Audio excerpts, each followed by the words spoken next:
Hapa ni Mungu anazungumza na wana wa Israeli, anawaambia jinsi walivyokuwa wanafanya, ila neno hili hapa siku ya leo ni kwa ajili yako na mimi. Sasa hapa kwanza tujue zaka ni nini. Unaposikia zaka ni nini na zabihu ni nini? Zaka ni nani? Unapopata pesa, mfano kwa mwezi unaingiza 500,000, unaona 500,000. Sasa hiyo 500,000 unatoa eko pasenti 10, unaona, pasenti 10 unamtolea Mungu hiyo. Yaani unatoa emo pasenti 10, unaona. Mfano kwa mwezi, tutoe mfano rahisi, unaona, kwa mwezi unaingiza mfano shilingi 10,000, unaona, 10,000, naona ni mfano. Sasa unatoa iko pasenti 10, naona, pasenti 10 utatoa 2,000, naona. Zile zitakazobaki ndo za kwako na ile 2,000 unamtolea Mungu, naona. Sasa ndo hiyo ndo zaka. Na zabihu ni sadaka ya kawaida tu ambayo unaweza ukatoa, naona. Ni sadaka ya kawaida ambayo unatoa kanisani. Inaweza kawa 1,000, 2,000 kulingana na uwezo wako, ambayo jinsi moyo wako yani tuseme ni sadaka ya kawaida ambayo umejisikia mwenyewe unasema mtamtolea Mungu hii hapa, mtamtolea Mungu 5,000, mtamtolea Mungu 2,000, yani mtamtolea Mungu kutokana na uwezo. Hauwezi ukalazimisha tu uende kutolea Mungu sijui 10,000 na kati unapata 10,000, unaona. Sasa ndo hivyo, nadhani hapo tumeelewana kwenye zaka na kwenye zabihu. Sasa hapa neno ambalo limenifurahisha sana, neno ambalo limenipa furaha, maneno ya Mungu aliyoyasema hapa. Tusome kwanza hapa amesemaje hapa. Amesema hivi, acha. Okay, ni hapa. Asema Bwana wa majeshi, mjue kama sitawafungulia madirisha ya mbinguni na kuwamwagieni baraka. Yaani Mungu atafungua madirisha ya baraka pale tunapomtolea zaka na zabihu, naona. Na tunapotoa kwa moyo wetu wote. Hapana huku unatoa kati huku moyo tena unauma, hapana. Unatakiwa kumtolea Mungu na moyo wako wote, naona. Kuna watu wengi wanasema mbona mimi namtolea Mungu kila siku lakini sioni chochote. Unatoaje? Je, unatoa ujulikane kuwa wewe ndo unatoa? Je, unatoa kwa sababu unataka marafiki zako wajue kuwa fulani ndo anatoa sana kanisani ule? Hapana. Toa na moyo wako wote. Toa kwa sababu unajua kwa nini unatoa. Unajua natoa kwa sababu ya kushika mkono kazi ya Mungu isonge mbele. Na unapotoa kwa namna hiyo, na kuhakikishia ndugu yangu, Mungu atakuonekania tu, kwa sababu Mungu huwa anaangalia moyo kwanza. Mungu anajua mioyo yetu, naona. Unapotoa kwa sababu mtumishi wa Mungu ajue kuwa mimi ndo natoa sana humu kanisani. Na kuna wengine hata anapotoa 10,000 ndo anaonyesha ili ionekane kuwa anatoa. Ujue kuwa umeshapata nani yako, zawabu yako, naona. Jinsi watu walivyoona fulani anatoa sana ndo zawabu yako. Lakini mwenye akili ni yule ambaye anapotoa anavicha, anaenda kutoa taratibu, anatia mle, anaona yeye na Mungu wake tu, unaona. Yaani unatoa na moyo wako wote, unaona. Na unapotoa hivyo Mungu ataona na atakutendea mambo makubwa, na atakufungulia baraka kwenye maisha yako, unaona. Sasa jifunze kutoa ndugu yangu, na mimi pia nijifunze kutoa, naona. Tunapomtolea Mungu tujue tunamtolea yeye, sio kujionesha. Naona natakiwa, hata Biblia inasema kuwa unapotoa hata mkono wa kushoto usijue unatoa nini. Naona kwa hiyo ni kitu muhimu sana unapotoa. Naona na pili, kuna kitu kingine. Naona kuna kitu kingine huku unatoa, na kati unajua mimi na mume wangu tumebebana, mimi na mke wangu tumebebana, akisha unaenda kumtolea Mungu. Hapana, Biblia inasema kuwa unatakiwa kwanza uende umuombe mumeo msamaha, muombane msamaha, mambo yawe sawa, ndo unakuja kumtolea Mungu. Nadhani inasema kuwa unapokuwa unataka kutoa na unakumbuka kuwa wewe na mumekorofishana na mtu fulani, unatakiwa kwanza kwenda kumuomba msamaha, ndo unarudi kutoa sasa. Kwa hiyo ndo hivyo ndugu zangu. Naona kumtolea Mungu kuna mambo mengi makubwa sana. Naona kuna baraka kubwa zilizojificha kwenye kumtolea Mungu. Watu wengi hawajui tu. Unapomtolea Mungu hautoi kwa sababu eti zile pesa ni unamtolea mtumishi wa Mungu. Hapana, unatoa kwa sababu ya Mungu. Unatoa kwa sababu unampenda Yesu, unampenda yeye, kwa ajili ya yeye ndo umepata uzima wa milele. Naona Biblia inasema kuwa katika Yohana 3 mstari wa 16 kuwa kwa maana hii Mungu alimtoa mwanawe wa pekee ili yoyote amwaminiaye asipotee, apate uzima wa milele. Unaona, kwa hiyo kupitia Yesu tulipata uzima wa milele. Unaona, sisi wote tulifanya dhambi, sisi wote ni watenda dhambi. Unaona, lakini unapomwamini Yesu na kumpa maisha yako na kutubu dhambi zako na kuziacha, unapokea msamaha wa dhambi na unapata uzima wa milele. Unaona, kwa hiyo hivyo vitu ni vitu vya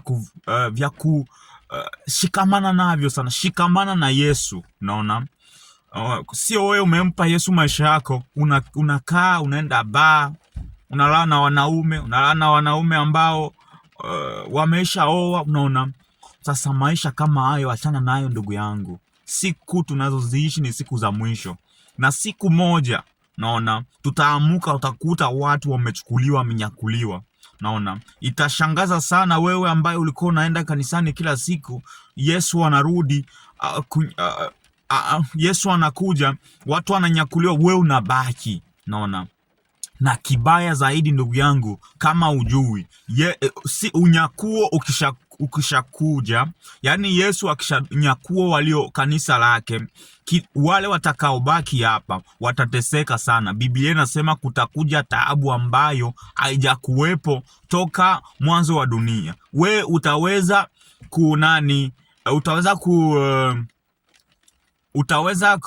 sijui naweza nikasemaje, utaweza kuichunga imani yako mbele ya upanga. Wanakuambia mkane Yesu.